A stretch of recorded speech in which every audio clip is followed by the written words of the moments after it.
Middle east में तनाव लगातार बढ़ रहा है और इस बीच ऐसा डर है कि ट्रंप किसी भी वक्त ईरान पर बड़ा हमला कर सकता है, क्योंकि ट्रंप ने एक ऐसी लिस्ट तैयार की है जिसमें उन शहरों के नाम शामिल हैं जहां पर सबसे पहले अटैक होगा। ऐसे में सबसे बड़ा सवाल ये है कि ईरान पर कब अटैक होगा, अगर अटैक हुआ तो किन इलाकों पर सबसे पहले बमबारी होगी और इस अटैक में अमेरिका का साथ कौन कौन सा देश देगा।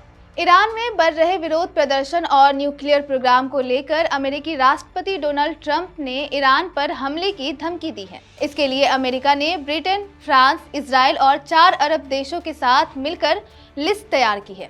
वहीं इजरायली अखबार इसराइल हायोम के मुताबिक ट्रंप ने अपनी टीम से डिसाइसिव मिलिट्री प्लान बनाने को कहा है। यह एक सीक्रेट लिस्ट है, लेकिन कुछ मीडिया रिपोर्ट्स में इसकी जानकारी लीक हुई है। अब इस लिस्ट के जरिए जानते हैं कि अमेरिका ईरान में कहां-कहां हमला कर सकता है।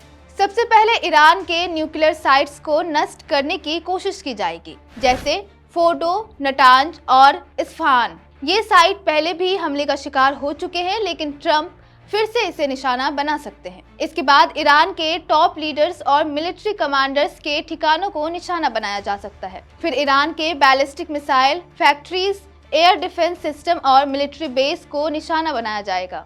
इसके अलावा ईरान के प्रॉक्सी ग्रुप्स जैसे हूती, हिजबुल्लाह से जुड़े ठिकाने निशाना बन सकते हैं। अमेरिका साइबर अटैक या कोवर्ट ऑपरेशंस का भी इस्तेमाल कर सकता है।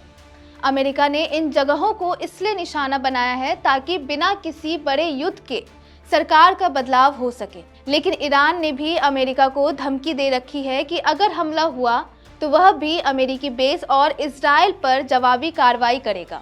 अब जानते हैं कि इन हमलों में जो देश अमेरिका का साथ दे रहे हैं उनकी भूमिका क्या है। इजराइल अमेरिका का मुख्य सहयोगी होगा, क्योंकि वह पहले से ही ईरान के न्यूक्लियर प्रोग्राम को खतरा मानता है। यूरोपीय सहयोगी यूके और फ्रांस ईरान पर सैंक्शंस लगाने में मदद कर रहे हैं। 4 अरब देश की बात करें तो हालांकि रिपोर्ट्स में देशों के नाम क्लियर नहीं है, पर हो सकता है कि यूएई और जॉर्डन सपोर्ट कर सकते हैं, पर सऊदी, कतर, ओमान और इजिप्ट विरोध कर रहे हैं, क्योंकि उनका मानना है कि ईरान जवाब में गल्फ देशों पर ही हमला करेगा।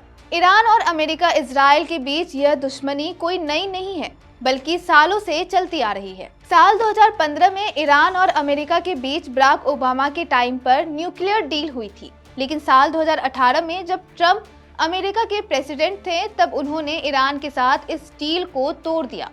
फिर जवाबी कार्रवाई में ईरान ने यूरेनियम इनरिचमेंट बढ़ा दिया। अब इसके बाद 2025 में इजराइल ने ईरान के न्यूक्लियर साइट्स पर हमला किया और फिर अमेरिका ने भी 3 साइट्स पर बम गिरा दिए।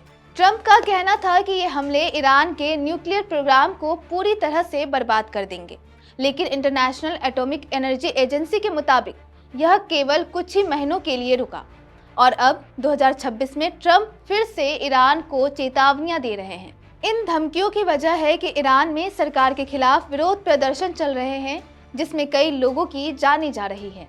ट्रंप चाहते हैं कि ईरान न्यूक्लियर प्रोग्राम बंद करे, साथ ही हमास, हिजबुल्लाह, हूती जैसे ग्रुप्स को सपोर्ट देना भी बंद करे। लेकिन जंग किसी भी मसले का हल नहीं है, क्योंकि जंग खुद में एक मसला है।